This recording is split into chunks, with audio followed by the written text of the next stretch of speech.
Get what you really want with the all-new Ford Everest Active 4x4. Value-packed with 12-inch touchscreen, black exterior styling and 18-inch alloys. All from just $60,000 drive away.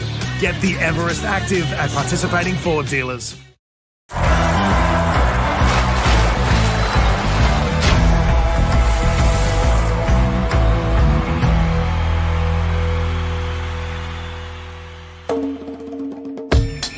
Wheelchair basketball emerged shortly after World War II after it was developed by injured servicemen. It became a foundation Paralympic sport at the 1960 Games and is now one of the world's most recognisable wheelchair sports.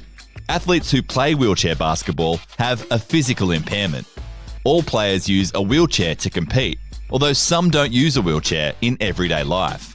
The court dimensions and basket height for wheelchair basketball are the same as the able-bodied version of the sport, as is the playing time and number of players on court. Wheelchair basketball classifications range between 1 and 4.5 points. Players with a classification of 1.0 have the highest level of impairment, while players in the 4.5 point class have the highest level of physical function to be eligible for the sport. The wheelchairs used during a game are specially designed to support players and help them move around the court. During a match, the classifications of the 5 players on the court are added together and must reach a total of no more than 14 points. The object of the game is to score the most points in the opposing team's basket. The team with the most points by the time the clock expires wins. Wheelchair basketball is a contact sport. The sport is so fast that it can be difficult for athletes to stop in time, meaning contact is inevitable and can result in some spectacular collisions. While contact is permitted and even encouraged, head-on collisions are strictly forbidden and can result in fouls or even ejection from the game. For more information on wheelchair basketball, visit paralympic.org.au.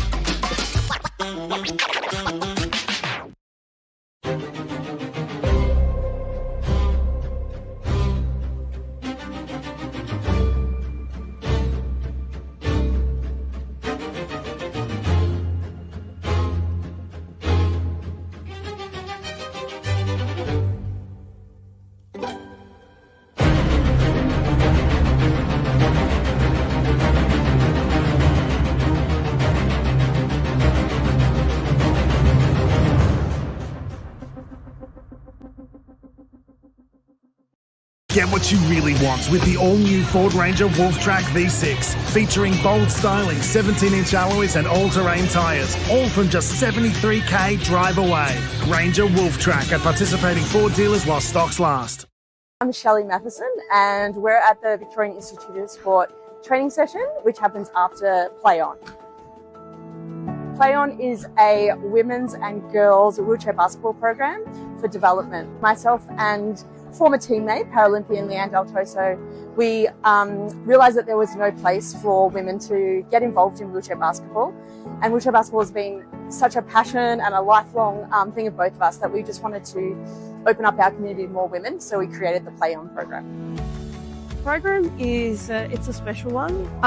We cater for women who just want to connect socially, be involved in basketball, learn new skills, make new friends, but also we cater for those ambitious girls and women who want to actually excel and get to the Paralympic level. So this is that grassroots level where they can come in, learn, have fun, play, and whatever their pathway is, they can start their journey here. I love sport, I love being an athlete. But for me, it's always provided community and connection. And when you're a little disabled girl growing up in the country, you don't always have that. So when I first found wheelchair basketball, I found people like me, I found a community, and yeah, I fell in love with the sport and the people. And some of my best friends in the entire world I found on a basketball court. I come here every week and I see the smiles on their face, their friends. They want to work hard. They want to show you what they're capable of. It's not just about them, it's actually about their family that sit on the sidelines and siblings that can jump in and be a part of it. I love that. It's just everyone has a place in sport and we want everyone to be a part of it. I hope that women and girls come into the Play On program and just find the joy that is wheelchair basketball, whether they go on to compete for Australia, which I believe that there'll be girls on court in Brisbane in 2032 that have found wheelchair basketball through this Play On program. I hope that the girl who never wants to go further than this program just finds a space here, and everything in between. I just hope people fall in love with wheelchair basketball like we all have.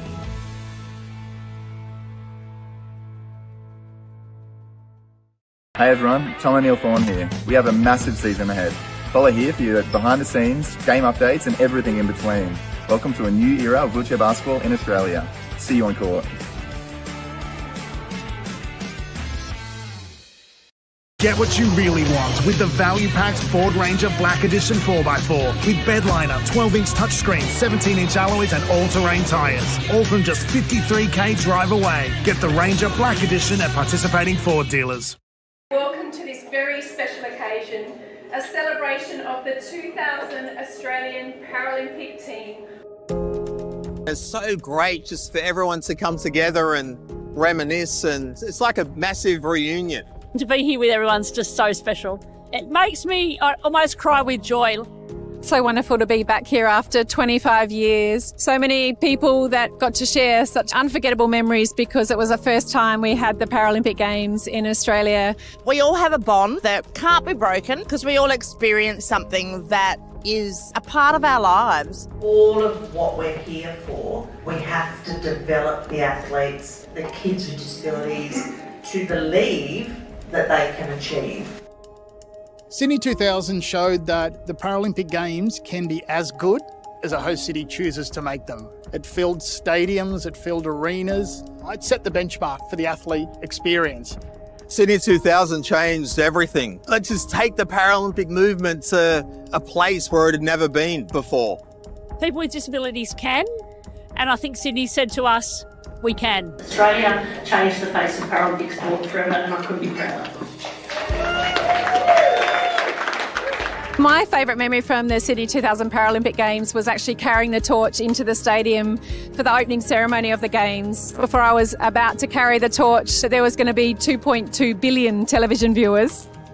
The advice to the athletes is seize all the opportunity you have. The athletes that assembled here today are an example of the hard work and the legacy that can be left by a group that's come well before you. The best way that you can honour, respect and thank the past is to make sure you take care of the future by working hard and embracing every opportunity that you have at the moment.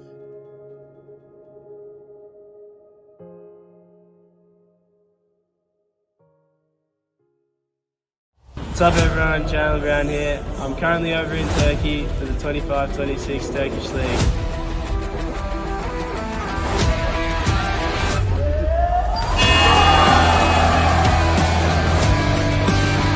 I'm excited to get back and kick off this new era of wheelchair basketball with you all. The 2026 season is going to be something special. Make sure you're following along here for updates while I'm overseas.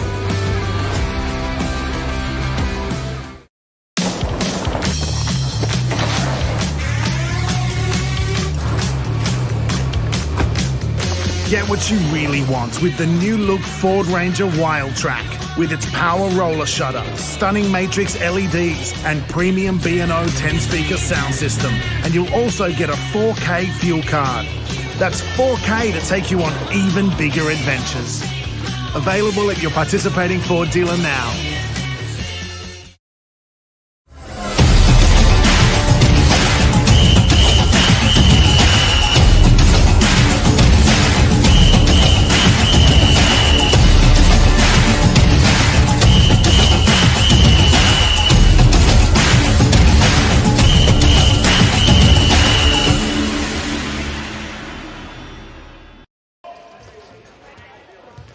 The AUS Centre of Excellence for the Rollers against the World Challenge. Just minutes away from tip-off here in the fourth of 16 games over this 5-day event. It's the Australian Rollers who eked out a narrow win in this morning's encounter against Japan to face up against their counterparts from Italy, who finished fourth in the European Championships. Both these teams qualified for the IWBF World Championships to be held in Ottawa in Canada in September. The Italians, for their part in this tournament, had a a roller coaster of a game against Spain this morning. They eventually finished up losing by 10. My name's Brendan Parnell and I'm joined by Campbell Fraser, a man who knows a little more about the intricacies of the sport, having played and now being involved in the coaching pathways of same. Campbell, expecting a vast contrast of styles here. Yeah, absolutely. We've seen this across the day completely already. These teams all play very, very different styles. The Italians, they have the option to kind of play whatever style they need to. They like to play a little bit fast, and that kind of got the better of them against Spain earlier today. And obviously, we know if anyone follows the Australian squad religiously, they like to play their scrappy basketball. They like to play fast. But they did also have the option with Ben Moncrief specifically to play that kind of normal or kind of original style of wheelchair basketball. Look at that high pointer, sit in the key, and take those inside points, which I suspect is what they're going to play towards against Italy. Italy don't particularly have that height and that kind of dominant manpower. They like to play a little bit more of those outside shots, sneaky, and look for those pick and rolls where the rollers might just be able to sit inside and take their easy shots, and hopefully not rely as much on the three-pointers as they have earlier today. That's my one little thing that I'll be looking out for is how many three-pointers we're taking. Right, for anybody looking at that Australian team list there, you might think that's a hell of a lot of players to put into one team. Well, the Australian Rollers have 16 players here in camp. A few players still unavailable, but 16 here. They can use 12 in any one game, and they'll do so in today's game. A few players taking a rest. Frank Pinder, who played this morning. Tom Klein, who played in this morning's game, along with Ethan Laird. And Stephen Elliott didn't feature this morning and won't feature in this game. But with those outs comes opportunity for Luke Popel, Kane Downey, and Hayden Seabar, who didn't feature this morning. We see the Italian team in the white uniforms to the left of screen, just going through their final animated warm-ups. Australia deep in discussion with their head coach, Brad Ness. Our officials just taking their jackets off. It's a cool night in Canberra here. For anybody who doesn't know, Canberra, the capital of Australia, sits just off the southeast coast, and with winter having started in Australia, it's decidedly cool outside, but quite temperate here inside the Centre of Excellence. And those officials are Kathy Hay, Josh McWatters, and Ty Hodgsons. We do have the starting lineups too. Australia in the green uniforms on the right of screen. There'll be Tristan Knowles in 9, Tom O'Neill-Thorne in 11, Phil Evans wearing uniform number 18, Sam White, one of the low point players, number 1, and Jordan Bartley in 19. Well, for the Italian team, although they do have a habit of sometimes rotating these supposed starting lineups around, it's purported to be Papi in 4, Giulio Maria Papi, Enrico Gioni in 12, Joel Boganelli-Joseph, one of their lower point players. I can see him on the floor. Syed in 13, and Da Silva Pellizzone in number 69. You see the players acknowledging the officials. The handshake rather than the more in vogue fist bump there.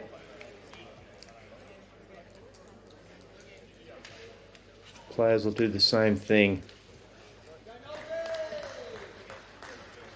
This is a benefit of the wheelchair basketball system, especially in Europe. A lot of players know each other very well. They don't stick to their country. They'll play in their league and then move to another league and then move to another league. So they've all played with each other at this point. We're underway. Italy in the white uniforms with the first possession. Boganelli-Joseph has that. Kicks to Da Silva Pellizzone. Drives baseline. Knowles shows a little. allows him to take that shot, which he makes. And we're underway. Ball's in, Tom O'Neill-Thorne. Nailed a couple of threes early on in this morning's game. Couldn't find his range after that, but did finish with 10 assists. Ball skips across, Tristan Knowles. Sees that sail through his hands and out of bounds. That was almost a little bit too relaxed of a style for the Australians. They almost would have got an 8-second violation just by how slowly they were bringing up the ball as they were figuring out the offense that they wanted to run. I think it's a dangerous thing to let the clock tick down super early in the quarter. Boganella Joseph with the entry pass. There's a 3-second violation on Guione. He must have had a wheel just over the line there.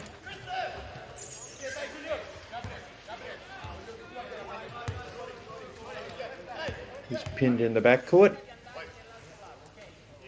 He manages to make his way through. Australia looks to get something coherent going on offense. Evans across to Bartley. Bartley back to Knowles. Well, it's an inauspicious shot there. Not one of your favourites, I know, Campbell, the early three, but certainly not that early three. And that's not a terrible one for Tristan Knowles to take. He certainly, if I was going to give anyone the shot to take three, I'd be relying on Tristan, but that's an uncharacteristic miss from him. I don't think De Silva Pellizzone could believe the open lane that he had there, and in fact he almost got a bit overexcited and sailed the rebound past the ring. Maybe it's the second game of the day for both teams syndrome. They both look a little rusty, dare I say.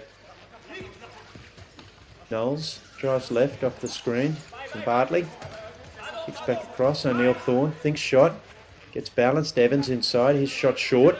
Manages to get hold of the rebound. Back out, Knowles wide open for three this time. Despairing late closeout, but the shot short.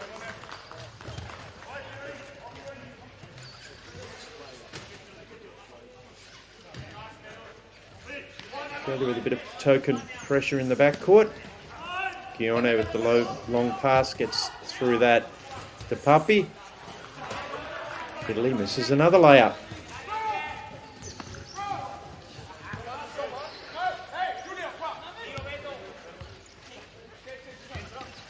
Evans back to O'Neill-Thorne. Skips to Knowles. Back to O'Neill-Thorne. Back to Knowles, shot clock running down. Puppy has his hands up, pleading that he didn't cause the contact, but Tristan Knowles was down, and the official has detected a foul.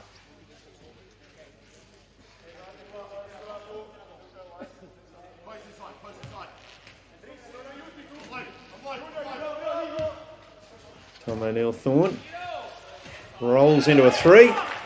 No problems for him.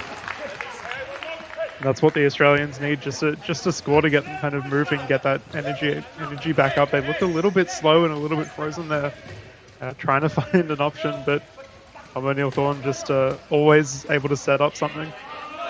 And there he is at the other end, managing to strip the ball from Puppy. Knowles brings it away.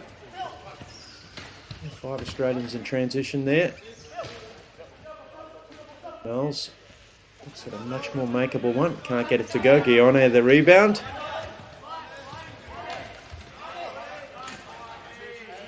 He kicks middle. Hand off to Boganella Joseph. Back to De Silva Pellizzone.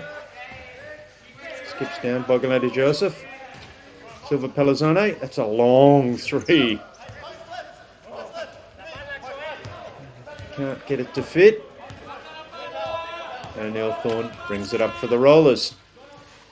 Surely not going to let him shoot another one. They are. Boom.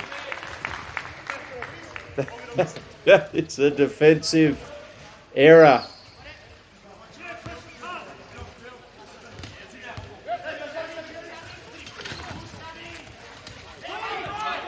Southern's into the front court. Sayed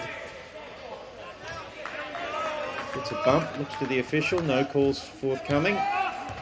O'Neill Thorne again, surely he'll be covered on transition this time. There's a bit of finger pointing going on. Boganelli Joseph gets there. Now Sayed manages to find a bit of space, launches another one.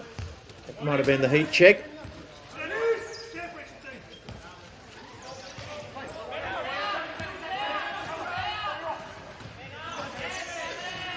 The Silva Pellizzone wheels across, finds Sayed. He gets a screen from Guionet. Back to Sayed, he's wide open. A chair conflagration there. Boganelli Joseph is up on one wheel. I've seen a lot of contact and a lot of ways that the chairs can collide, but I think that's potentially a new one, to go fully up on the side and have to take the wheel off. So that's rather impressive. As you mentioned before, Campbell, teams adorned with mechanics, all sorts of adjustments needing to be made to chairs at various times. It's just a la your Formula One. Come in, remove the wheel, put it back on. O'Neill Thorne to Knowles. They tend to play opposite sides of the floor. Back to O'Neill Thorne. He's not shy. He's 3 for 4 from 3. Boom.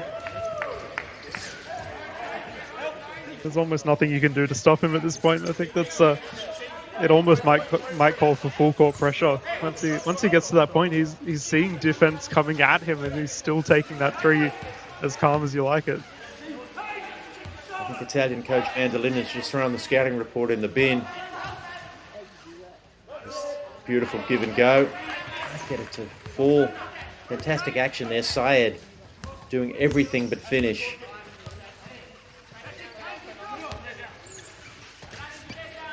O'Neill Thorne turns provider this time. Knowles thinks better of it.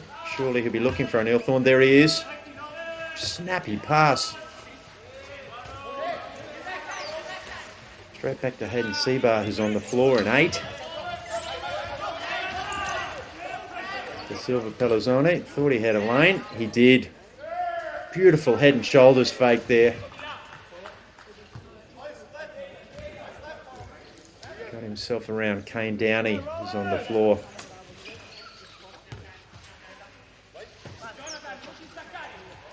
Knowles now. Back to his running mate, O'Neill Thorne. Thinks 3. Understandably, there's a flotilla of Italian defenders there. Knowles got to O'Neill Thorne's spot, couldn't make it, but O'Neill Thorne somehow appeared in the middle of the keyway.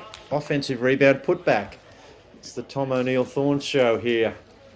At the moment, as the Italians do finally call the timeout, they trail 11-4.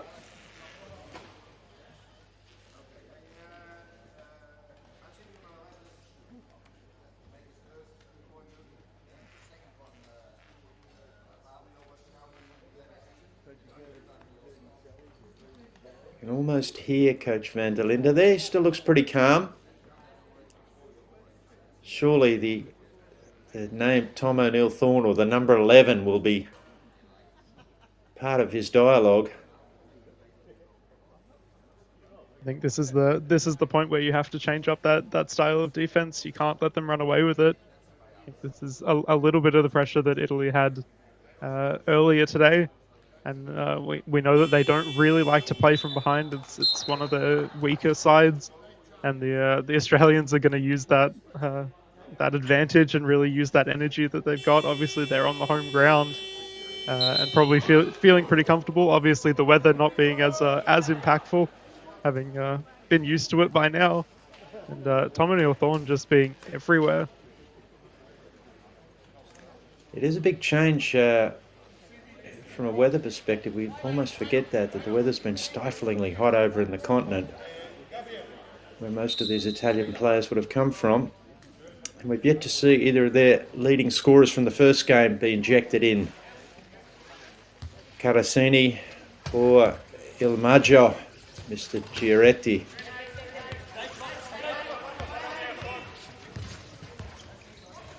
But it's De Silva Pellizzone getting the Italians underway.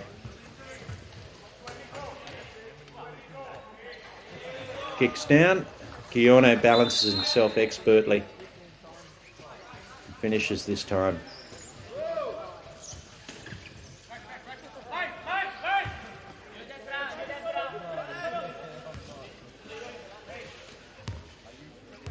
Italians content to roll back into some very conservative defence here. Knowles drives baseline. A bit of action on the ball. Finds O'Neill Thorne lurking as always, the weak side. He finds Jake Kavanagh, who's come onto the floor, cutting. He draws a little bit of contact and finishes. That's a really impressive shot to be able to get up. He sits pretty low in his chair, Jake, and still to be able to put that shot up underneath pressure, and knowing that the roll was already coming from the defenders behind, it's a powerful thing. He converts the three-point play. Yeah, the timing was everything there, between the timing of the pass and the timing of the catch and release. Italian struggling for answers at this stage. De Silva Pellizzone. Left alone. Big rebound. Tristan Knowles snatched it in a pack there. Shradden's off and running again. O'Neill Thorne, they want to be conscious of where he is relative to the three-point line. Kicks to Knowles going middle. He fakes. Has to get out of the paint. The pass is deflected. Spua's got a hand on that, I think, last. As we get towards the end of the first quarter, still 2.5 minutes remaining. 8 seconds on the shot clock for the Australians to execute something. Bit of wheel action there. Back to O'Neill Thorne. He's guarded. No, he's not. He's 3 short.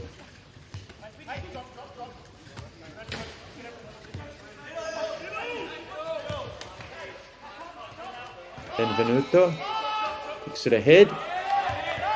There's the reliable Borgonelli Joseph.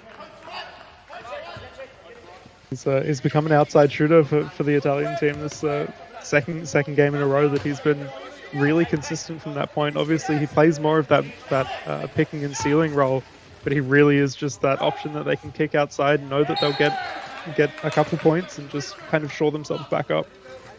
The Australians turn it over. Yeah, unusual to find a mid-range shooter from the 1-point position.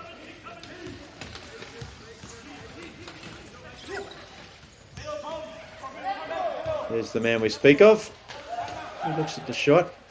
Knowles able to deter him. The height advantage. Syed. Benvenuto. His range is off. He's almost retreating before he released that. I don't think it was taken with a great deal of confidence.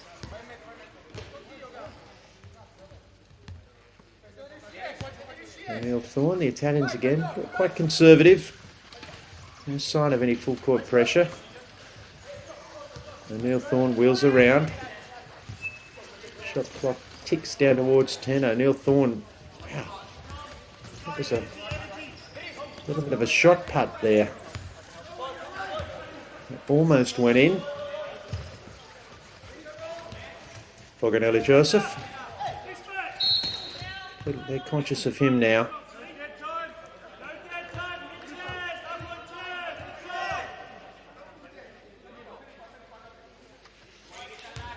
The foul assessed there, I think Jake Kavanagh.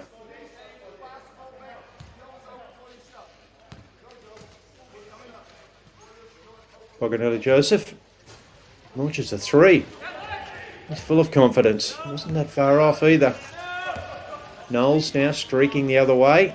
O'Neill Thorne sets a block for him.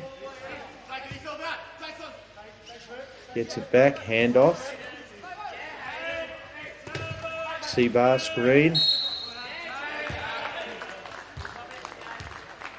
Ball finds its way back to Kavanagh. He finds some contact from Benvenuto.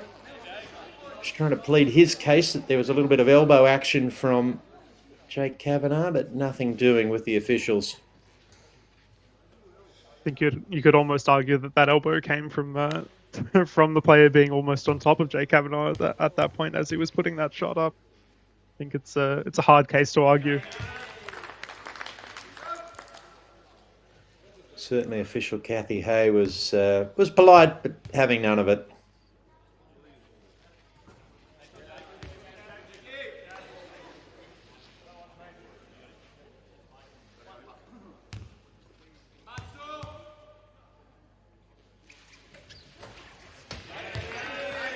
Second one is good for Kavanagh. Benvenuto kicks ahead. Sayed. One-on-one matchup, not one he liked. Pass goes awry. Somehow it comes back. And somehow it comes back again. Buers manages to pad the stat sheet and finish. Australia leading by 6. Hear the countdown in the background from the Australian bench. First quarter about to come to a close. Italy gets it. They'll need to launch something from half court. That's not going. And Australia, courtesy of 11 quick-fire points from Tom O'Neill Thorne, find themselves in front by 6 as we head to a break.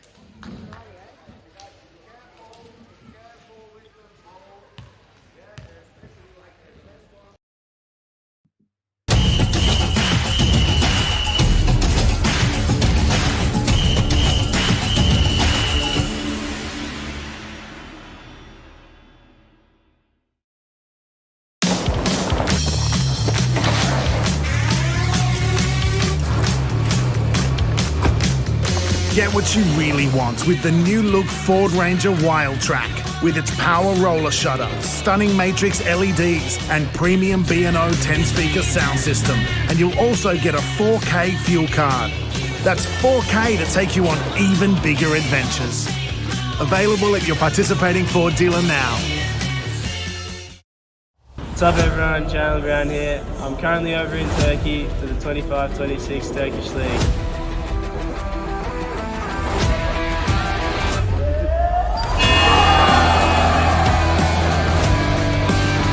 I'm excited to get back and kick off this new era of wheelchair basketball with you all.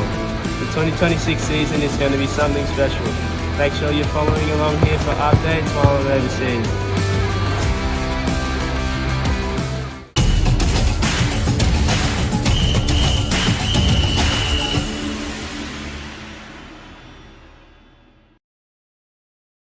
Welcome back to the Centre of Excellence at the Australian Institute of Sport in Canberra, Australia.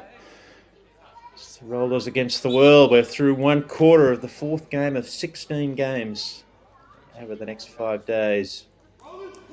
It's the Australian Rollers 16, leading Italy 10. Both these teams having already qualified for the World Championships to be held later in the year in September in Ottawa. Anything unusual, Campbell, that we saw in that first 10-minute stanza? Well, I would be a little bit unfair to call it unusual, but Tom O'Neill Thorne with fantastic threes and currently coming away with 11 of the 16 points that Australia has at this point. It's absolutely not exactly surprising, but it is rather impressive, his showing so far.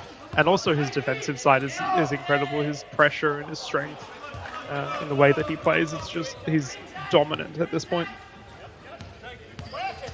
You see the Australians start out with another three. Lachlan Dalton launching that. I know you have a love-hate relationship with the three-point shot, but I think it's a difficult one to put your finger on sometimes. How many is too many and how many is not enough? The Italians look to answer. They get it done as well. I think I can't really argue with the score at this point. The Australians, they can take as many threes as they want for the moment with how Tom's looking. That too for the Italians was Carasini. He was one of their leading scorers in this morning's game. The first time we've seen him in this encounter. Tristan Knowles for Australia. Skips across to O'Neill Thorne. Might be running out of gas a bit. That was way short for three. He's yet to take a break, like Knowles.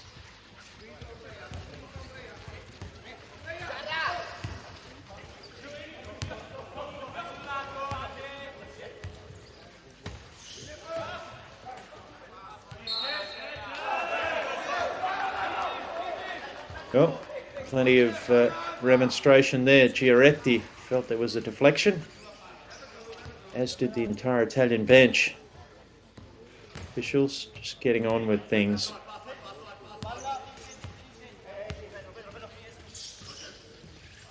Dribble weave. Knowles probes. Got a screen there. Kavanagh tried to slip, couldn't get through. O'Neill Thorne cops a bump. Back again to Dalton. He launches a three. Probably had to there. The compression of the Italian defence had left him wide open. Carasini takes a tumble straight back up. Don't tell me it's the Ilmaggio almost putting on a party trick that resulted in a turnover, but not quite. Giaretti managed to haul that back in. He throws the inbound pass, which results in a shot that sails way past the rim. Knowles off and rolling. That was Damaggi. That shot for Italy. First time we've seen him on the floor. O'Neill Thorne wide open. Three. Boom. Who said he was getting tired? You'd think for a moment he's getting a little bit cold, getting a little bit bored of playing inside. Goes back to his patented shot outside. His mechanic is very smooth. There's not too many moving parts once he lines up that three. Gets a bit of a dip at the start, but it's all pretty much in rhythm and alignment.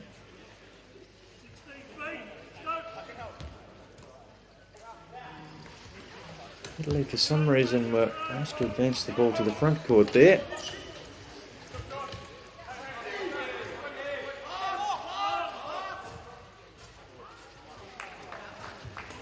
There's our man.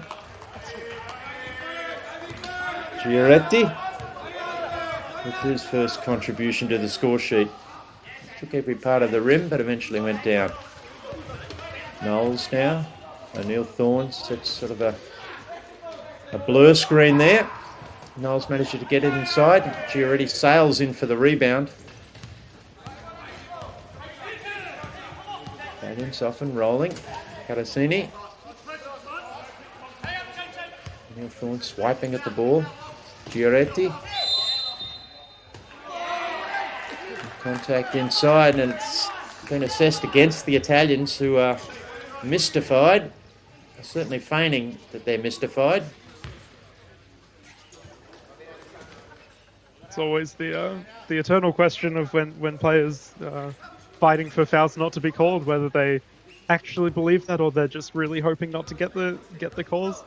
I imagine the Italians, that could be a concern for them in this game. They know that they want to play fast and play up to the style that the Rollers will play, and whether they're going to draw a few too many fouls. Just a set play there to try and get O'Neill Thorne another three. He couldn't do it. Excellent pass there. Dalton with a no-look bounce pass. Fortunately, the shot couldn't be finished.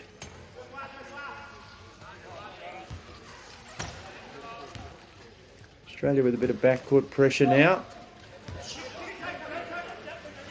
Pedron onto the floor for Italy. Another one of their one-point players in 20. Giaretti weaves in and out. It's nothing unusual for him. He was facing the rim when he made that one. We saw him make a couple of spectacular ones this morning. With his back or his side to the rim, falling out of his chair. Nothing seemed to matter. Tristan Knowles launches a long one. Giaretti gets there for the rebound. He's had an impact straight away at both ends of the floor.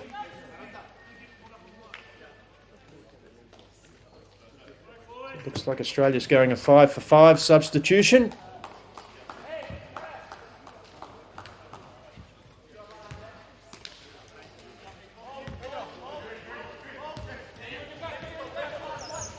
Giaretti for Italy.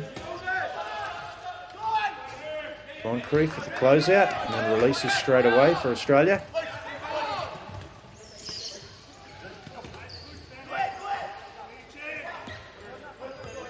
Popel on in 13. His first action of this tournament for Australia. Has the ball now. Moncrief sidling up to try and set a screen. Towering over Pedron there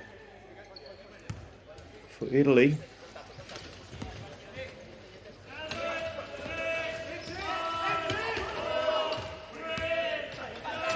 Jordan Bartley left in an unenviable spot. Shot clock running down. In fact, it ran out.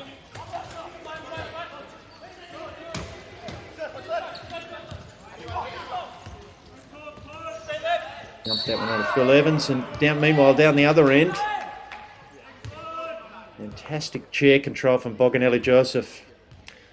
He's lent in. Who's creating the contact there, Campbell? It seems for all the world that Boganelli Joseph is able to tilt himself in. Yeah, I think he was actually fighting a little bit of contact that came from behind him, just underneath the back wheel. I think there was just a little bit of a clip there, and because he's a low point player, he shows contact quite strongly, and you could see that spin out come pretty quickly. So it's an impressive thing for a low point player to be able to control their chair like that and really not take that tumble. It's something that a lot of low point players won't take, that layup kind of option.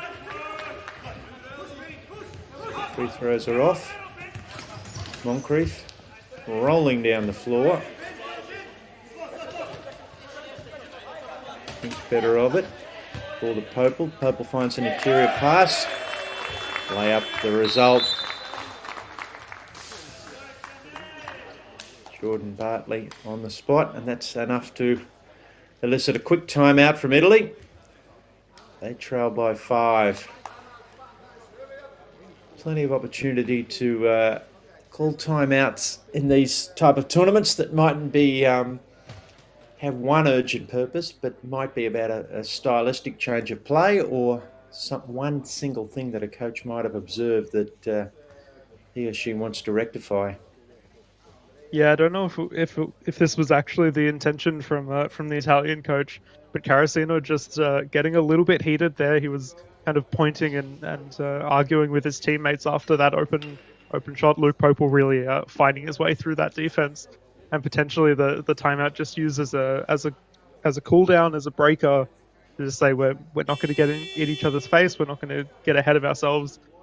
Mistakes happen, and kind of bring them back into that, because we know this was the same thing that they had that the Italians had against the Spanish earlier today.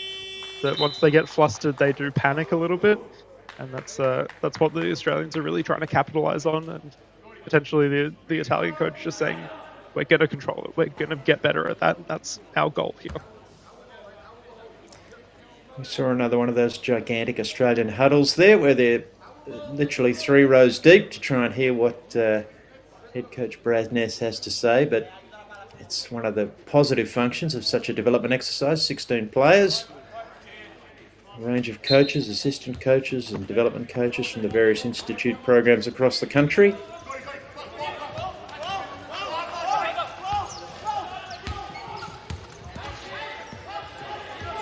Carasini whirling his way through the paint, finds his running mate, and Giaretti converts.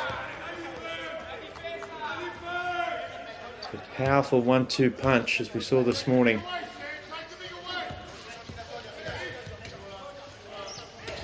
Popel notionally running the point guard at the moment.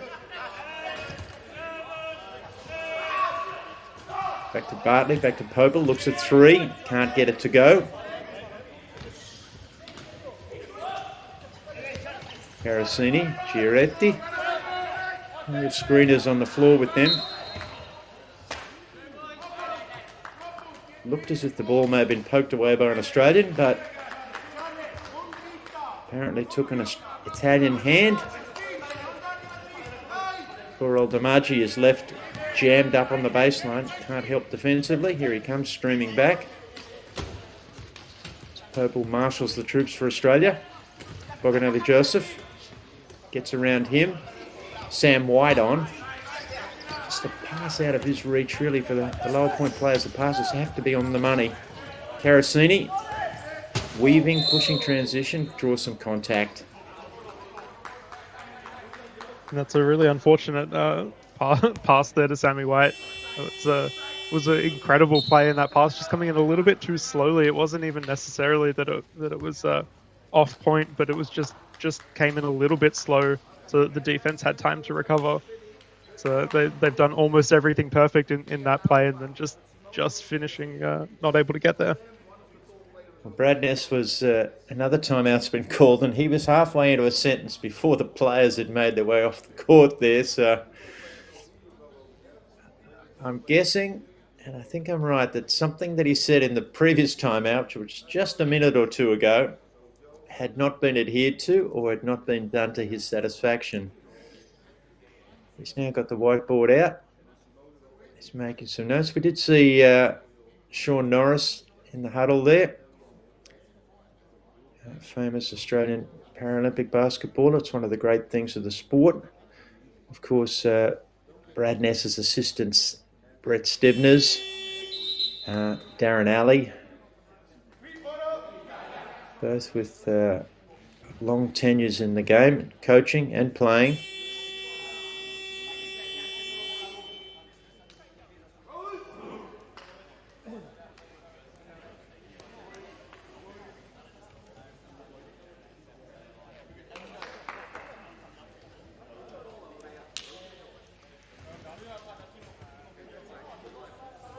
So fairly low scoring first half, despite the fireworks from Tom O'Neill-Thorne. For the rest of the players, it's been a bit of a struggle. Carasini comes out, one pass, launches a three out of that timeout, if that's what they drew up. Ball goes middle. Moncrief really hasn't had a look at a shot until now. Misses, but continues his cut down the lane and gets the pass back and finishes.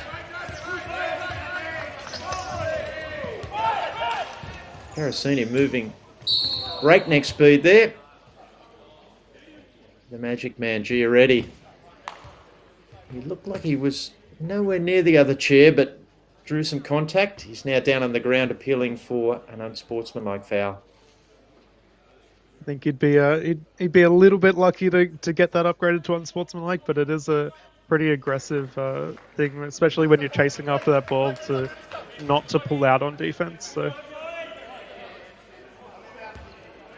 I think on this occasion the magician will be disappointed, because not only has it not been upgraded to unsportsmanlike, but it's just going to be the ball from the baseline. Nope, they've had a rethink. In fact, he was shooting. It did appear that he was in the act of doing something.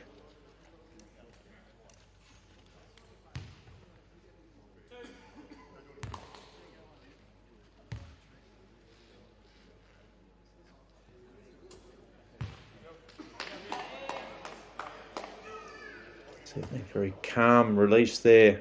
Not very many moving parts at all. Simple, repeatable stroke. If only we all had one of those. Some backcourt pressure for one of the first times today from Italy. Giaretti stayed. Tried to pressure. Popel to Moncrief. It's one of the spots he really does like.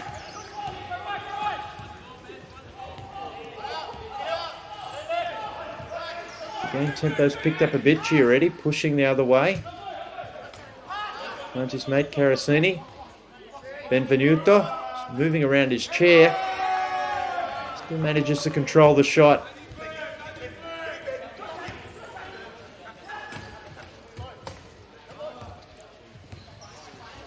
Popel, left unguarded. Finds his way down the paint. Takes a spill, no call. Italians often racing again. Giaretti draws some contact. Did get the pass away to Carasini. Maybe you can explain that one, Campbell? yeah, I think he was just coming in with a little bit too much speed, and as he was able to get that pass away, he's no longer considered with the ball, and it's almost it's impossible. It's an impossible decision when you're playing that defense of who do you go to, because if you stay on the ball and they pass it off, do you have time to recover? And I think that would be the argument here, is that he did have time to recover and decided to go move towards the passer as the ball had already moved on. But it's a difficult thing, and I do not envy the job of the referees. Giaretti gets that metronomic stroke to make the second shot there, drawing his team just a touch closer as the second quarter winds down. Just a couple of minutes remaining. Boganelli Joseph. Appeal for a foul there, nothing doing.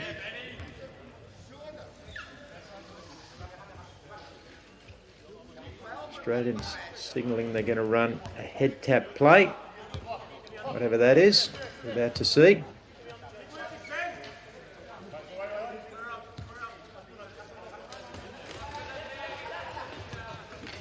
Popel seems a little confused by the fact that the defence had sagged so far off him, but he did the right thing. Took the round they gave him, drew some contact, leaning sideways, made the layup.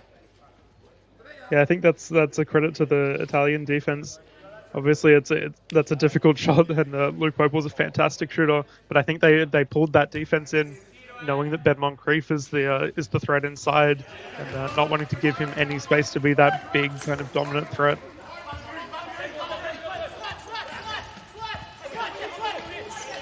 Hectic pressure in the backcourt. Cannon's having a little bit of trouble. Giaretti reels that pass in from nowhere. He's 1-on-3. Baseline, gets the Padron screen. Carasini has it ripped away. Plenty of appeals from the Italian bench, but the Australians are often racing. Moncrief, middle, wheels, makes the layup.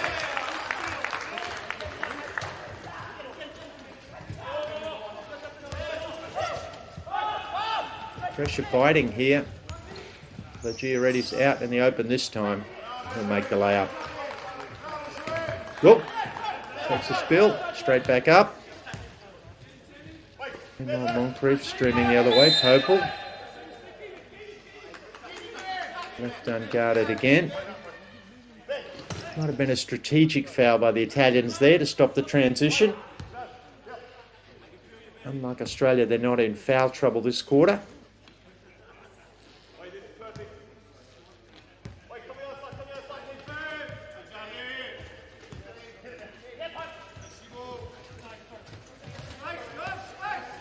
Popel, Evans fakes the screen. Popel goes middle. Shots well off Evans. Somehow got hold of the rebound. And then was just lurking in the paint, and the ball just appeared in his hands. Almost looked away, thinking that he would pass the ball away, and realised he's deep underneath the basket and in perfect shooting position with no defence on him. Italians running the one-man press break. Giaretti in the front court and just throw it anywhere. As the half-time buzzer sounds in the background, the Italians launch a desperate three, but they find themselves down 32-25 as we'll head to a break.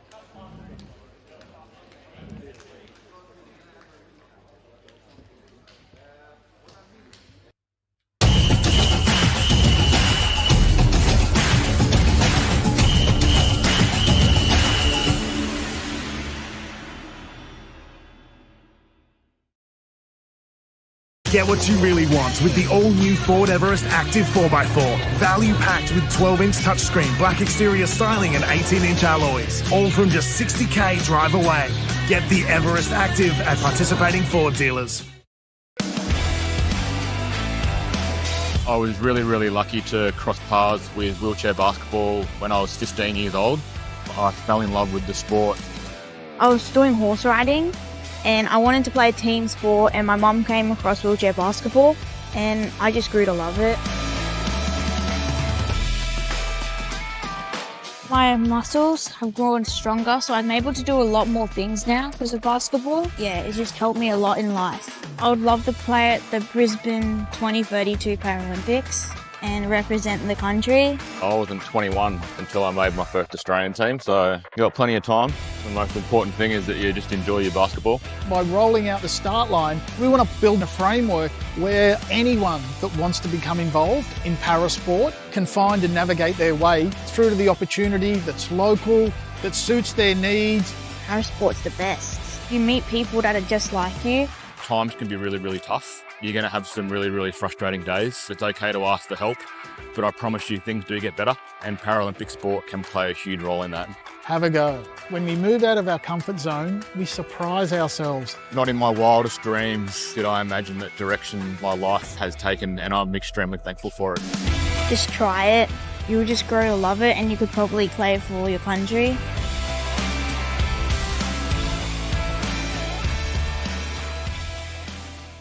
Hey everyone, Tom O'Neill Thorne here. We have a massive season ahead.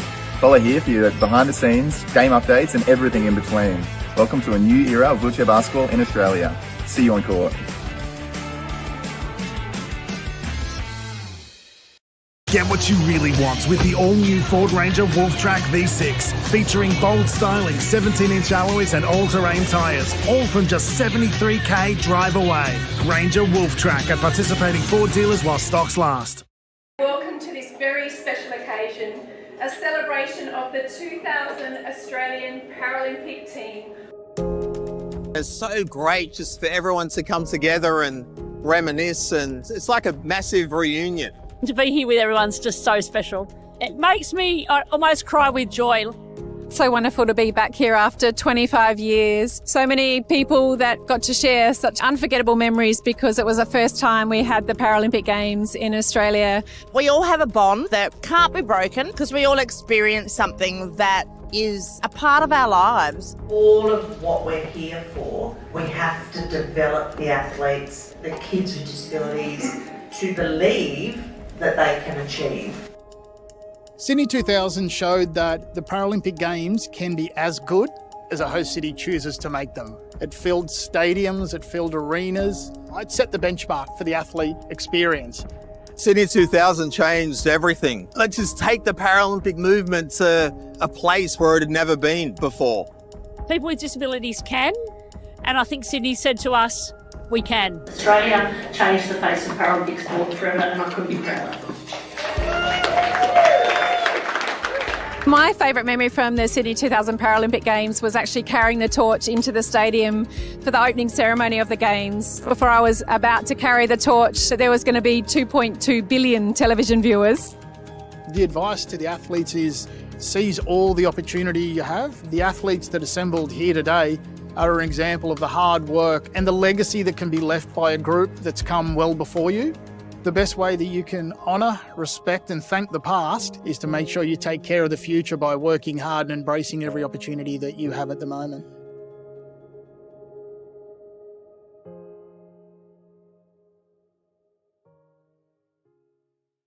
What's up everyone, Jalen Brown here. I'm currently over in Turkey for the 25-26 Turkish League.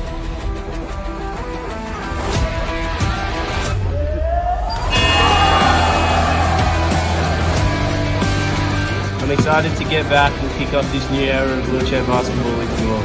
The 2026 season is going to be something special. Make sure you're following along here for updates while I'm overseas. Get what you really want with the value-packed Ford Ranger Black Edition 4x4 with bedliner, 12-inch touchscreen, 17-inch alloys and all-terrain tyres, all from just $53,000 drive away. Get the Ranger Black Edition at participating Ford dealers.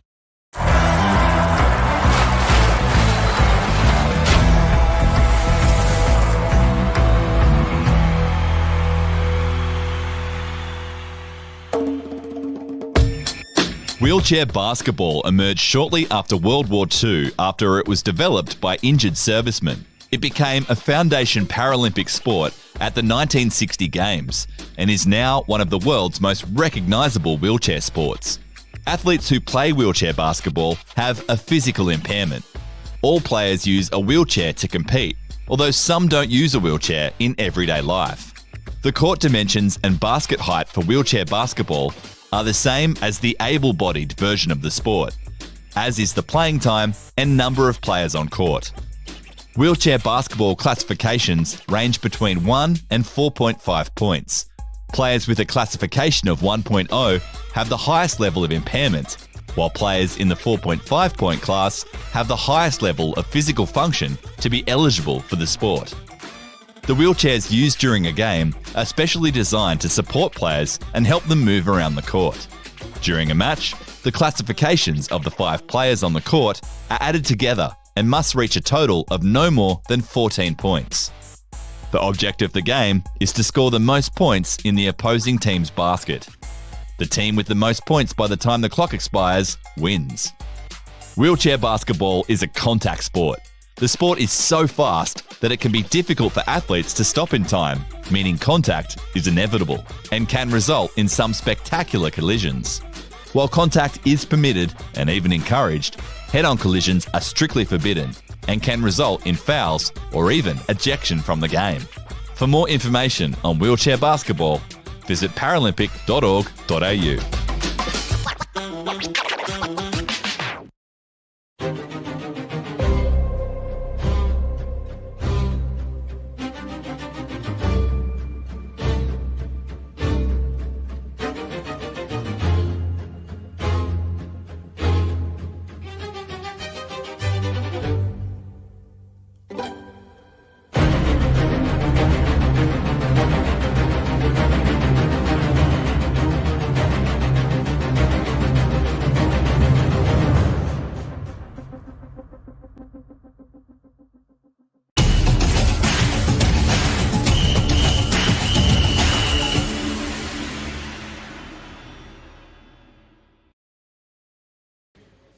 Welcome. AUS Centre of Excellence. It's the last half of the last game for the first day of the Rollers vs World Challenge Australia against Italy. Australia holding a 7-point lead as we look at some of the highlights, and Tom O'Neill-Thorne will be front and centre of those. You see him going boom with another 3 there. He was 4 of 7 from the 3-point line, and probably the single-handed difference in the game, Campbell. Yeah, absolutely. I think not only from that scoring perspective, but also his way to play defense is so impressive. It's a very fast kind of not necessarily aggressive, but he's just everywhere. He shows up constantly. He will get in the way. He's not super tall, but he has a long reach, and he just puts pressure everywhere. And then obviously looking for those steals, he likes to get a couple of steals and get those fast breaks. As we know, the Italians kind of struggle with those fast breaks, not because they don't have the speed for them, but potentially they just don't have a little bit of that composure and that experience that a lot of the Australian rollers do. Yeah, it's really the only distinctive difference in those stats is the 4 3-point makes from Australia. They're 4 of 15. Tom O'Neill-Thorne is 4 of 7 from a personal perspective. At the start of the game, the Italians were certainly a little slow to wake up to the fact that he won't stop shooting if you're not going to guard him. Right, playback underway. Italy in the white uniforms with the ball, moving from the left to the right of your screen. Boganelli Joseph manages to get the pass off. Papi's shot is short. He stays in play, gets another pass back and makes the layup.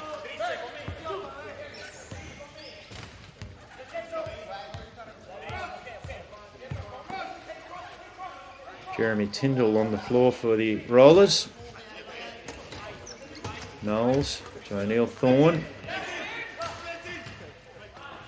Knowles looks inside, tricky pass. Moncrief was there, but the defender was in front of him with a reasonably long hand. Shot clock running down. Tom O'Neill-Thorne has to make a stat-destroying heave at the end of the shot clock. This is a very different style from the Italians. Not different style necessarily, but their defense being a lot more active and really getting in the face of Australia. And just those shots really struggling to go up and struggling to get traction. Certainly a different lineup with their 2 major scorers, Carasino and Giaretti on the floor. They didn't start the game. Papi picks that pass off. Syed. Boganelli Joseph. Syed. Elevated pass, finds its way inside to Carasino. He can't get it to go. But Buels can. He's one of the younger players for the side of Italy. He was instrumental in their showing at the under-23s Worlds 2025. He's a fantastic player. He's got a lot of speed and a lot of power behind him. Potentially, this is a really good chance for him to learn a little bit more of that composure and kind of grow up into that space. Lovely back cut from Sam White there, and the pass from Knowles was right on the money. White did well to draw the contact, unable to make the shot. It sat on the rim tantalisingly for a second. But he'll have these two attempts.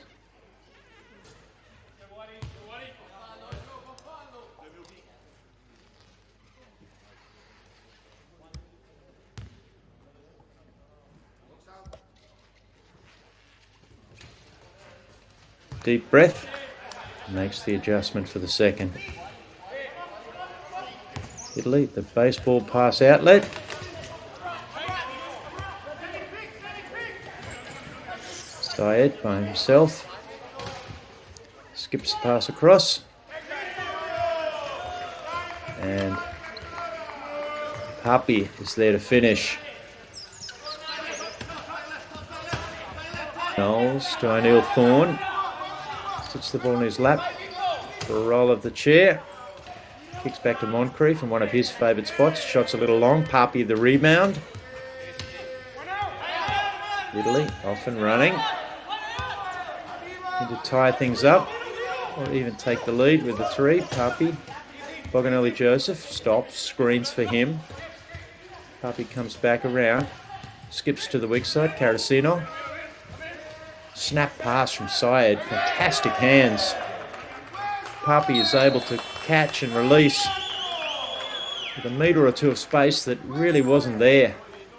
And as a result, an instantaneous timeout from the Rollers. I really like that style from Italy, playing very active, forcing the Rollers to really move around in their defense. One of the worst things when you get into a static offense and kind of can't make the defense work. They're really putting the Rollers through it. Obviously, the score kind of slowly coming back their way, but the Rollers just looking a little bit uncomfortable coming out of the half. Yeah, it's an 8-1 run. Start this third quarter. Brad Ness with a few of his essential pieces on there. Still roaming through some of the role players. Who fits where?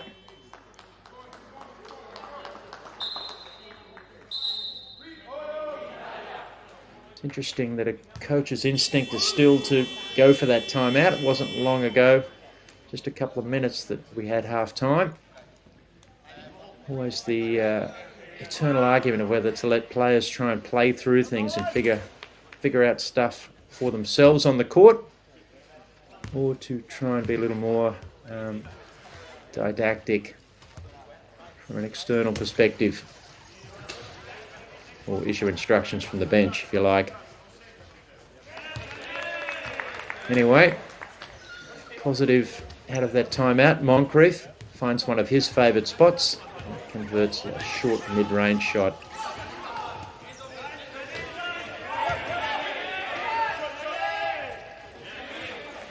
Carasino draws some contact from Moncrief, but unable to make that shot as he was rolling backwards.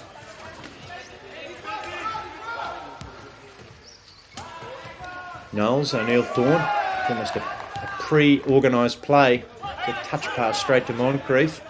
He couldn't reel it in. Carasino. Syed. Did a good job to avoid the two defenders, but the shot just got away from him a fraction. Knowles now, going the other way. O'Neill Thorne, lovely pass. Moncrief to finish. That's almost a textbook way that you play the 3-on-2. That's that quick little pass. So you could see Moncrief not even quite looking at the pass, knowing that it was about to come into his hand and looking at the shot already. Boganelli Joseph. To Papi. Back to Boganelli Joseph. There's that range he's got. Again, so low in the chair.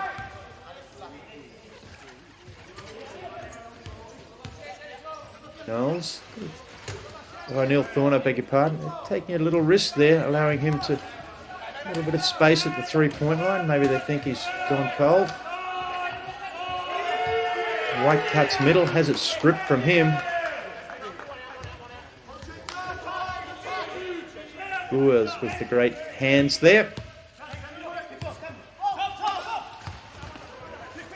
Carosino. Skip pass, Papi. Drives baseline, draws a couple of defenders. Somebody must be open. Boganelli Joseph, it sits on the ring and won't go. Knowles off racing the other way with his patented look at the ball. He's thinking 3, I think. He is. It's off. Maybe took a beat too long there before deciding to do that. Carosino weaving. Ball roaming around all over the place. He finds the right option.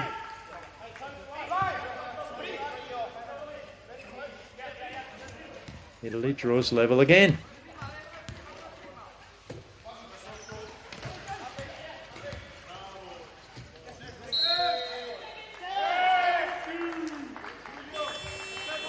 Another either a 3-second call, I think was the reading there. As both teams go to their benches. Sammy White just getting a little bit unlucky there. He was looking for an option to try and get Ben Moncrief in, and he actually received the pass, and the pass kind of hamstrung him in his ability to move.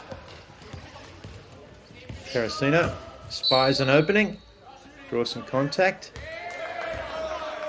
In fact, he's got the continuation there. It's generous, but he'll take it. By continuation, I mean that he was fouled.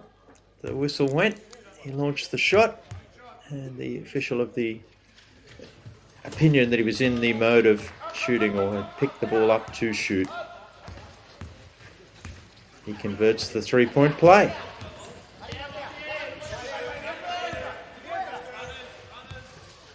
Jake Kavanagh with the ball for the Rollers, back on the floor.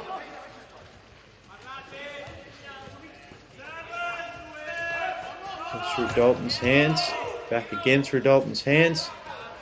Back to Kavanagh, he can't make the 3 go.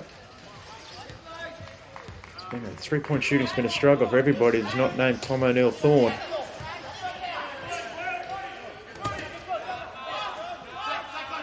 Fioretti gets it off.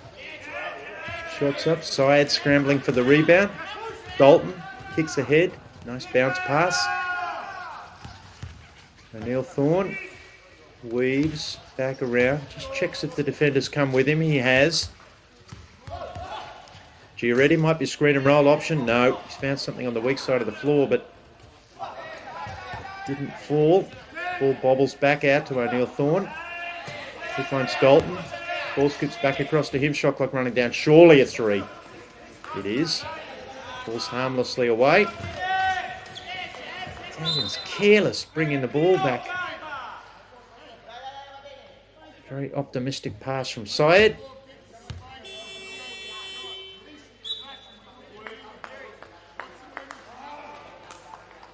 Tyndall was out of his chair there, so there's a break in proceedings. Gives the Italians an opportunity to sub.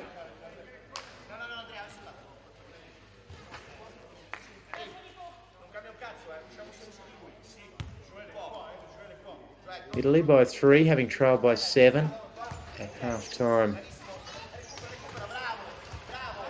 5, pardon, at half time. Lachlan Dalton. Short on that.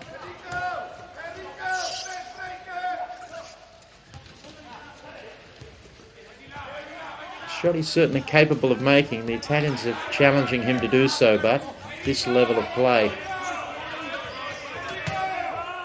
Fioretti looks inside.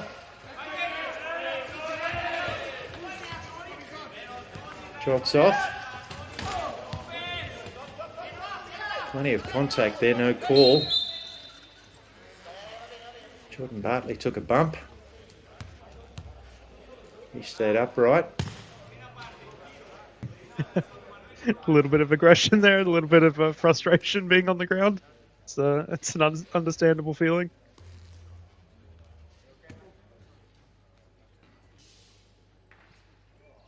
Yeah, they've called the one of the Australian team staff onto the floor just to check everything's okay. Jeremy Tyndall.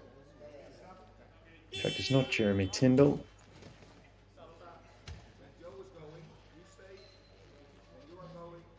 Yeah. Bit of a bump there, Lachlan Dalton holding his arm. It's hard to see. He got...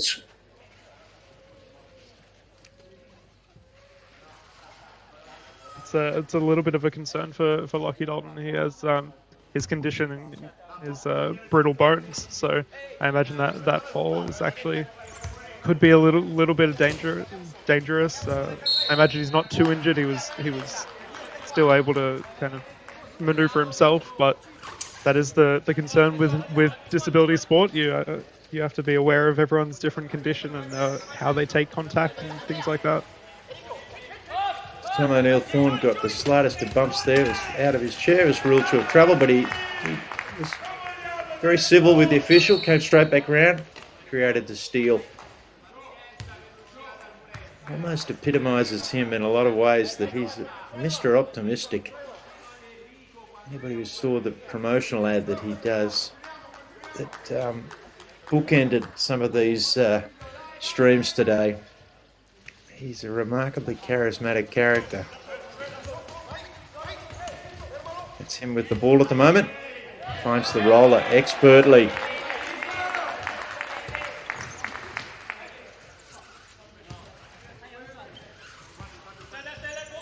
Jordan Bartley with the finish.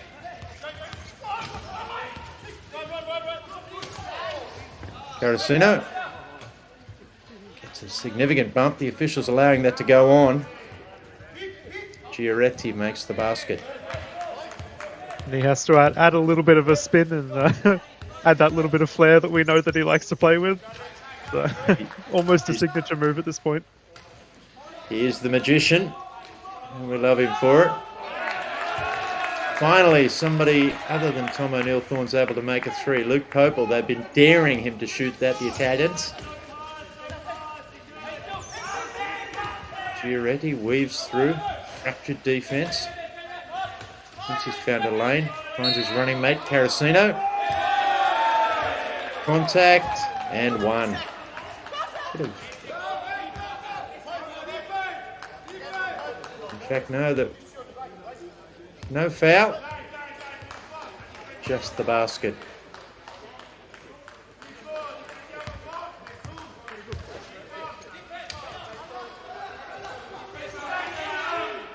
Popel tries his luck again. That one's a little short. Bogdanov Joseph does a great job to get his arm up there. Ball's kicked ahead from Giaretti. Carasino will be red hot about missing that.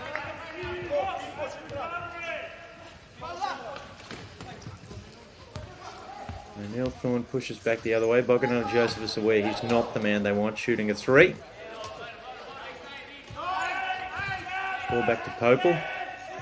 Shot clock running down as the bench helped them to identify. Ball's come loose. O'Neill Thorne behind the back, behind the head. A break in play there. That was a thing of beauty. It was thrown with such purpose and pace.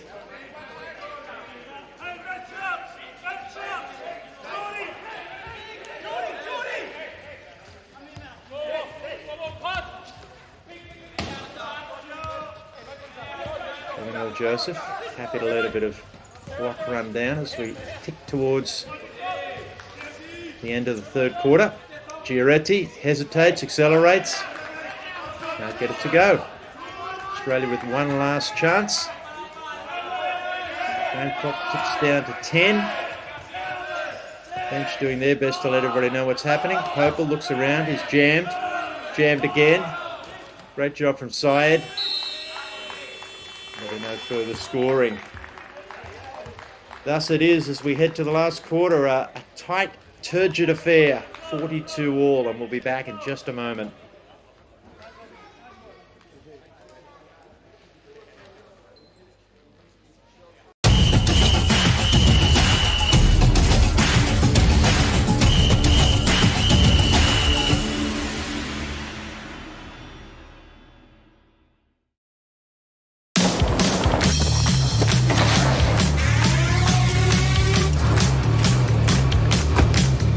Get what you really want with the new look Ford Ranger Wild Track. With its power roller shutter, stunning matrix LEDs, and premium B&O 10-speaker sound system. And you'll also get a 4K fuel card. That's 4K to take you on even bigger adventures. Available at your participating Ford dealer now. Hey everyone, Tom O'Neill Thorne here. We have a massive season ahead. Follow here for your behind the scenes, game updates and everything in between. Welcome to a new era of wheelchair basketball in Australia. See you on court.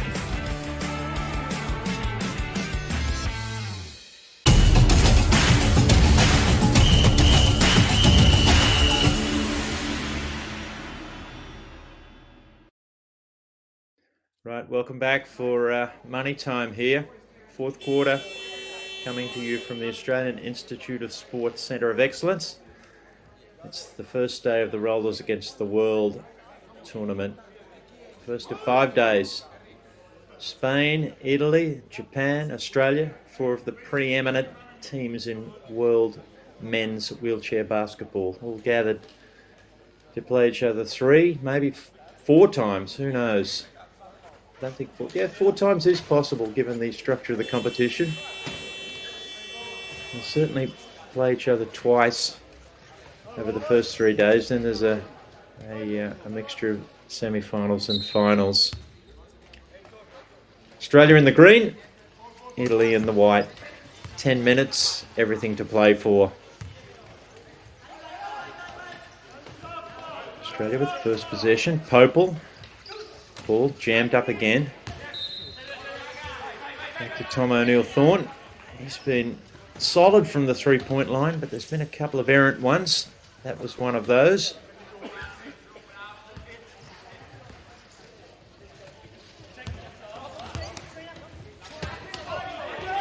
Syed cut off by Popel.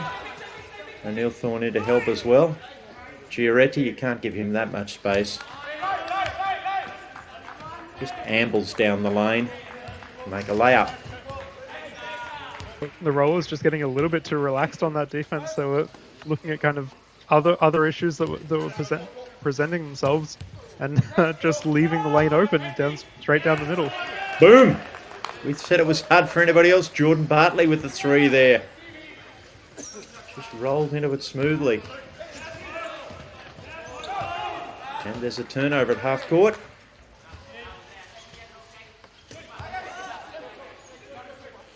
Kendall affecting that steal.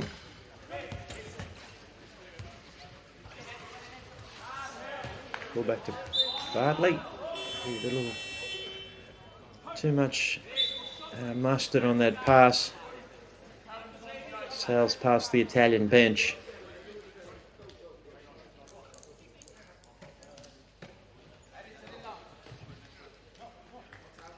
Officials just checking everything's in order with the clock. It is. Australia with some backcourt pressure.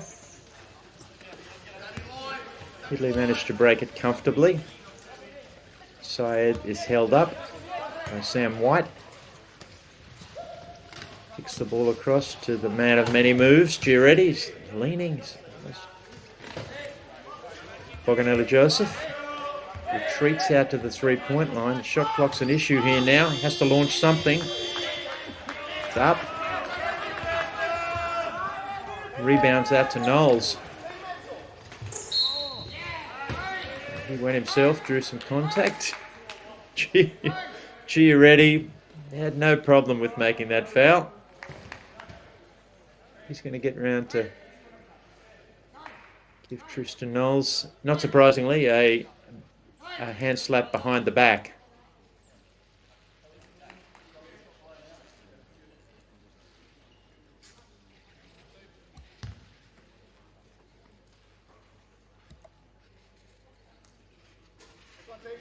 It's been a tough shooting night for Tristan Knowles. Get to trouble the scorers. That first free throw manages to dip in and out. There we go. Second one. Australia by 2. Early stages, fourth quarter. Game number 4 for today. Already travelling at pace, but I think that's whatever screen got him open there wasn't legal.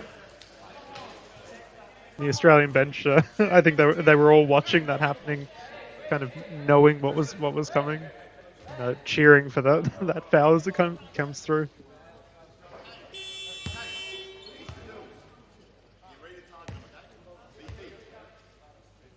Giaretti's lost a wheel there. I'm sure we'll see the mechanic in a second. He's not taking this one to the pits. He's, although he has gone off to the side of the court.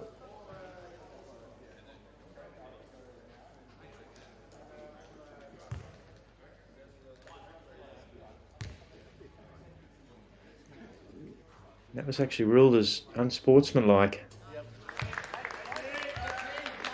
No, I take that back. I think it was a technical foul. Officials are telling us. Something might have been said there.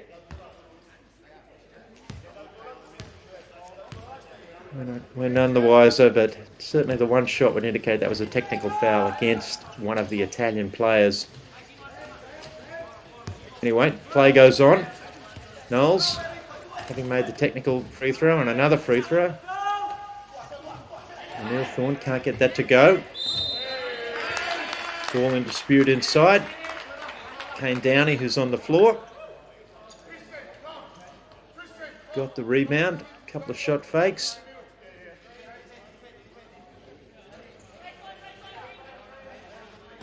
Drew some contact.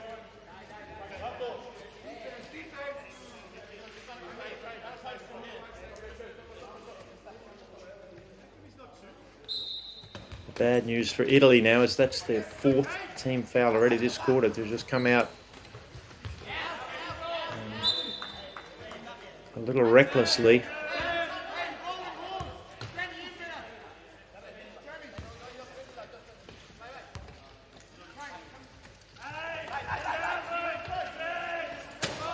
Knowles held up. Shot clock's an issue again. Neil Thorne. Here's middle. Gione, the rebound. Hedron came to set the screen, wasn't needed. Margie, cut off from the baseline. There's another illegal screen call. Boganelli Joseph not too happy this time. So that's a pretty unlucky foul to collect there. He was definitely moving in the way of the screen, but I think it was Tristan Knowles coming up and really moving into that screen as he saw it coming.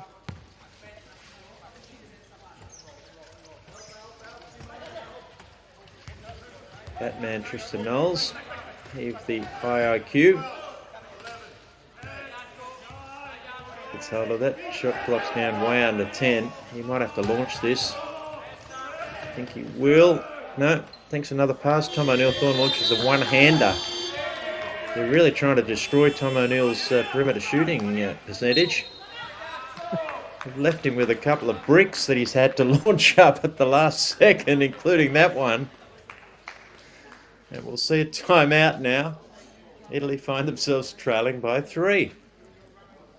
That's one of those shots that if anyone was ever going to make that shot, I'd put it on Tom O'Neill Thorne to be able to just hike that shot up and somehow make it go.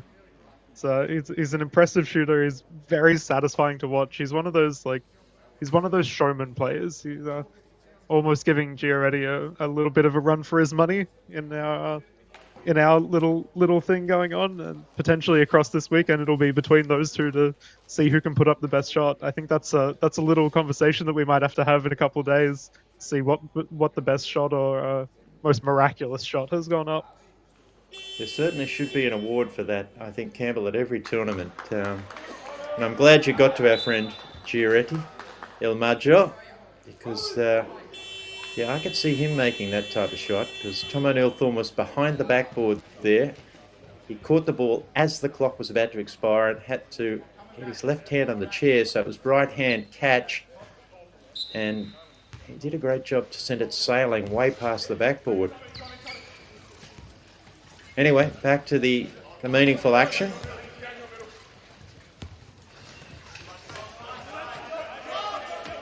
Damaji looks at three. Haven't seen that from him to date. He goes boom. Tied up again. Knowles looked to be open. Threw a great pass. Layup rolled around and came out.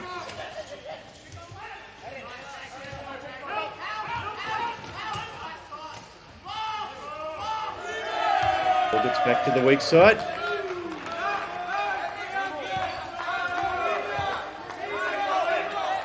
It's plenty of raucous cheering from the Italian bench. Marchi follows up the three with a two. Australia now looking to answer. Tom O'Neill-Thorne does his own Giaretti. He was definitely facing the Italian bench there, Campbell, when he launched that. I think that's you could almost say facing the Italian bench was part of the showmanship and part of the reason he shot that way. It's just a little way of showing them up. So it's just an absolutely incredible shot. It hit the backboard so hard that it had a tiny percentage chance of going. It had to go straight in, or it was going careening off. But it did, and he converts the three-point play. Crucial stuff. Australia up by one. Back and forth we go.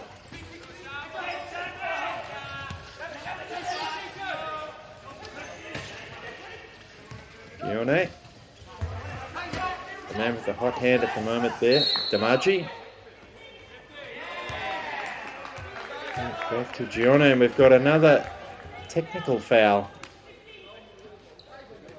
Referee indicating there's been some lifting there, Campbell.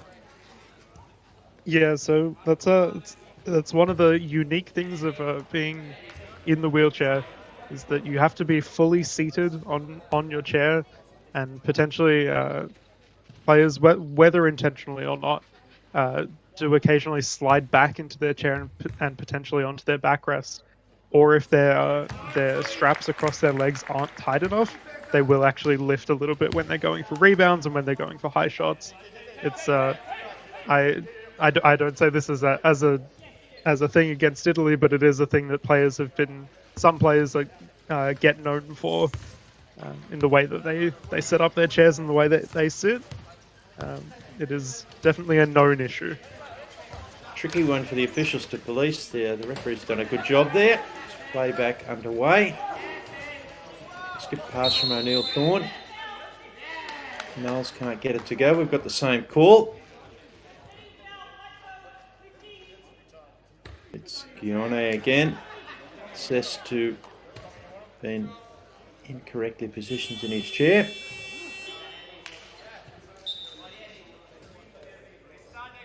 I suspect it's that he's got that strap across his thigh there, but potentially it's not quite high enough to be keeping him fully seated as he lifts up for that rebound. So it's a very unlucky thing, and I suspect what would have happened is that the Australian coaching staff have noticed that and asked the referees to pay more attention to it. It's one of those calls that doesn't happen very often because not many players have an issue with it. It generally has to be raised first, and then it's focused on. Yeah, very technical. I'm pleased we had you there to explain that one. Anyway, the Italian team and their head coach, Jere van der Linden, has decided to call a timeout. He always looks pretty calm, and he does so now. I think he'd be pretty pleased with the fight shown by his team. They got off to an awful start. Tom O'Neill-Thorne had caught fire, managed to battle their way back to be within arm's reach at halftime, then took the lead, and they find themselves down by just 2 with 5 minutes and change remaining.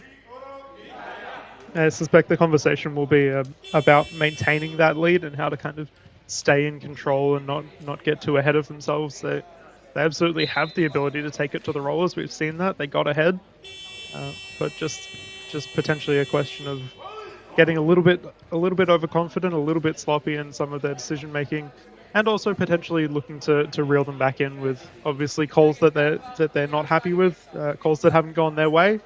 And I think that's one of the key things for coaches to do in a timeout is just say, we're going to stay calm, this is okay, that's how they're calling it, so we move on. Tom O'Neill-Thorne with the free throw pushes his total up to 19.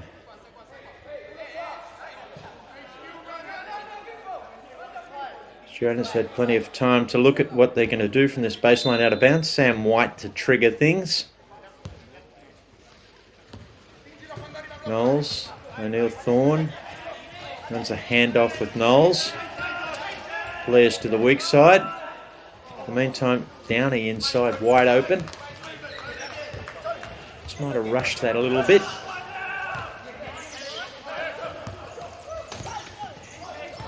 Alessino finds somebody wide open inside, and it's Damaji.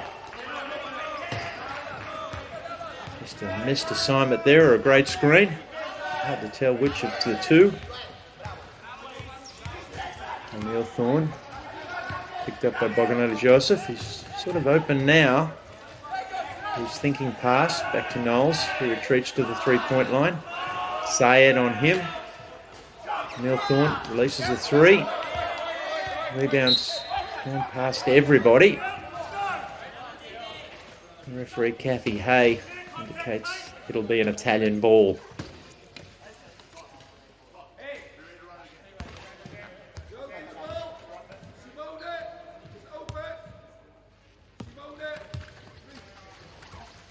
Boganelli Joseph.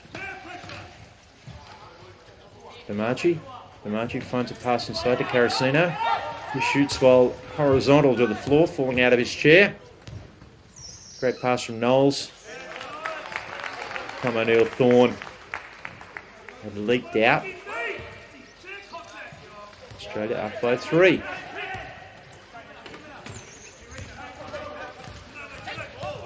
Carasino. What about the 3?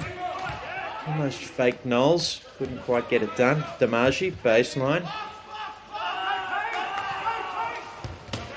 Uses a very nice screen from Benvenuto, but can't get it to go. Sam White will undoubtedly retreat on this one. Nothing advantageous for him there. Knowles wheels around. The Italians are going to have to switch here. Sayed out to O'Neill-Thorne. That passes into the back wall.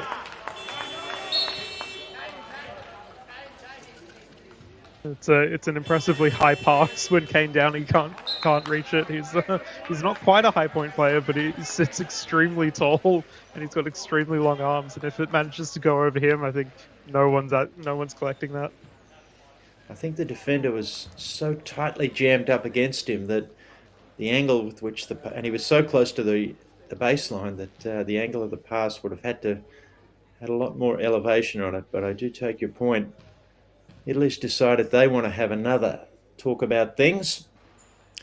But the only thing of note here from an end-game situation is Italy are in the bonus already, having committed 5 team fouls. Australia yet to transgress in that regard in the fourth quarter. So, presuming they stay in front, that's a good thing. If they happen to get behind and needed to foul to stop the clock, it becomes a little more problematic. It's a scary thing for Italy with putting Australia to the line. They're shooting 76% from the line at this point. It's a dangerous dangerous statistic when you've got 3 minutes left and sitting in bonus.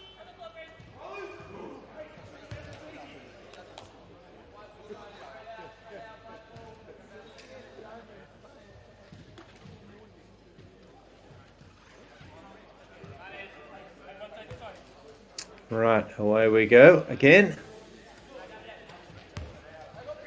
Borganelli Joseph. The ball.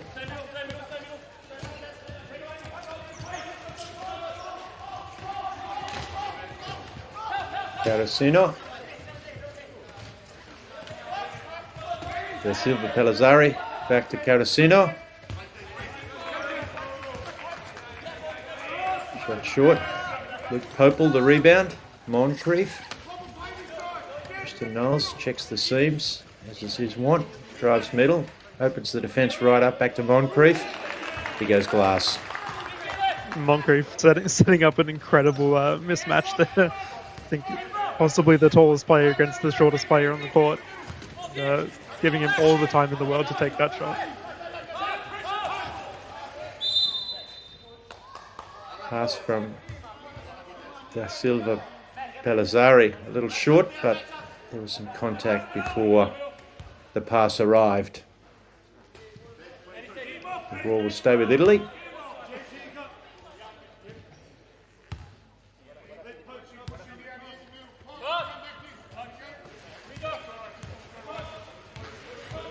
Carosino looks at three, something they could do with, and he makes it. Boom.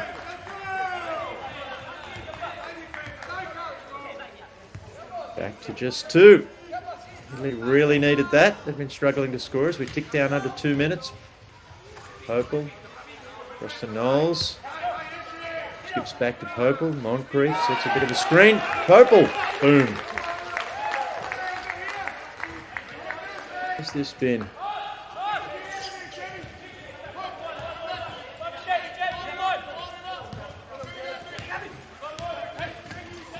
Carosino being challenged to answer. Drives middle, free throw line, no look pass. Looking at Joseph. Da Silva Pellizzari. Somebody's wide open inside. Benvenuto converts the layup.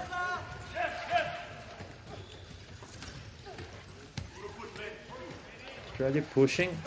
They'll be happy to run a little bit of clock here. Beautiful screen and roll.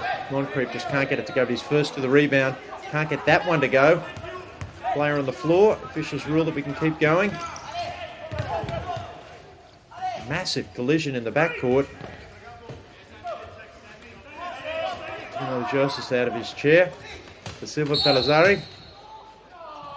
And a foul inside before an interchange of passing sees a layup, but we'll come back for that foul.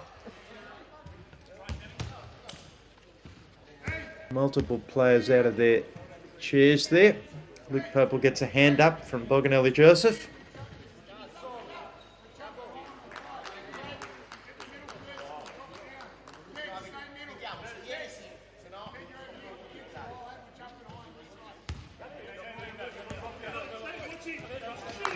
Ball inbounded. Silva Pellizzari. Borganelli Joseph, free throw. He's been good from there. Can't get that one to go. We tick down inside the last minute. Knowles. Australia, wide open. It's about three. Isn't really a confident thought. Just hasn't been his night from a shooting perspective. Plenty of other things that he's done to marshal the Australian team. Moncrief, that's one of his spots. Free throw line, can't get it to go as the shot clock expires in the background. Italy off and pushing.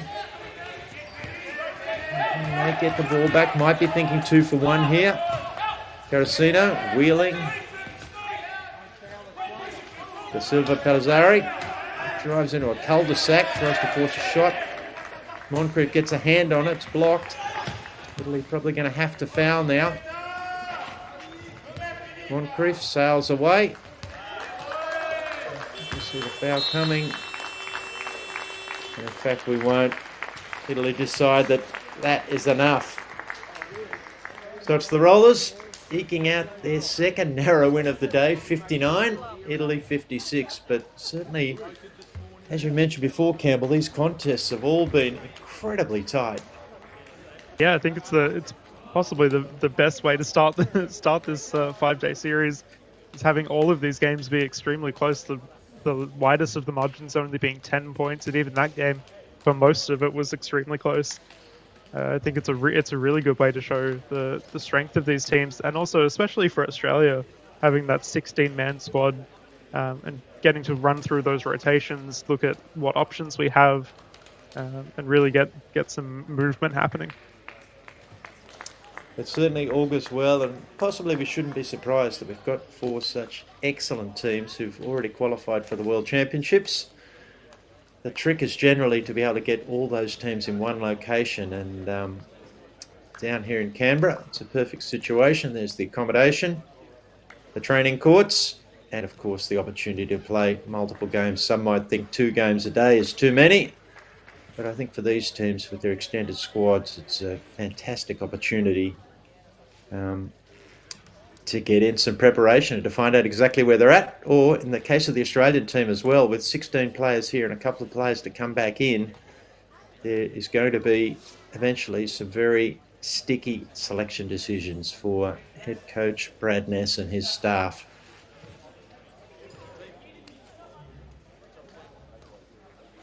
And again, just looking at that, like, it really goes to show the value of those 3-point shots. Tom O'Neill-Thorne being kind of the helm of that. Obviously, we saw a couple come from other options after the Italians really tacked on to the fact that Tom O'Neill-Thorne was not going to stop. But really, those statistics not showing too much of a difference other than those free throws and fouls. That's the Australians really look to dig into that and kind of abuse a little bit of the Italians playing a little bit loose for potentially a little too long, and really capitalizing on that. It's actually a very interesting way to look at things rather than the traditional percentage, to look at the raw numbers of where was the productivity. Italy, just the 2 3-point successes, but 23 2-point successes, but only able to get 4 points from the free throw line. And you look at the rebounding statistics, fairly similar. The turnovers similar, so just the different styles of play. We'll get an idea of some of that here. So we'll look at some of the highlights from the second half. Hopefully we'll get a look at Tom O'Neill-Thorne doing his best magician impersonation.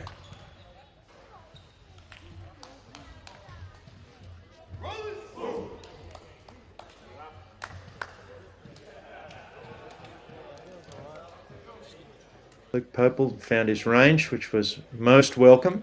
In fact, was almost game-breaking there at the end. There he is, the magician.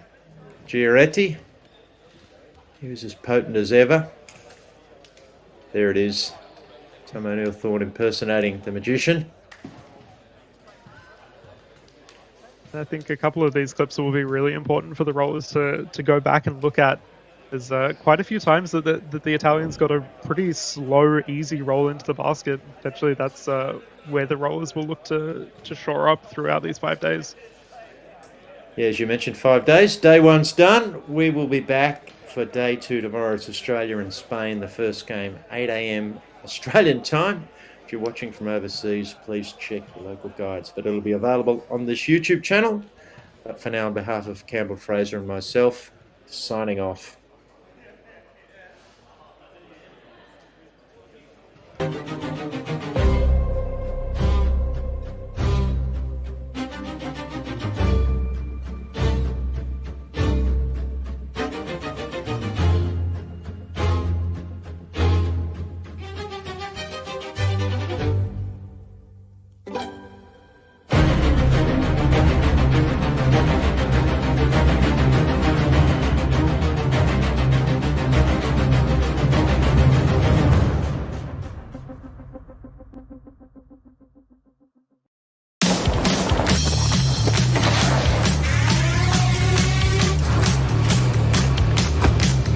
Get what you really want with the new look Ford Ranger Wild Track. With its power roller shutter, stunning matrix LEDs, and premium B&O 10-speaker sound system. And you'll also get a 4K fuel card. That's 4K to take you on even bigger adventures. Available at your participating Ford dealer now.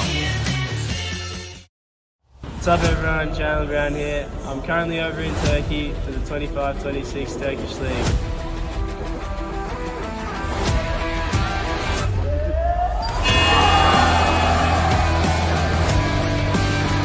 I'm excited to get back and kick off this new era of wheelchair basketball with you all. The 2026 season is going to be something special. Make sure you're following along here for updates while I'm overseas.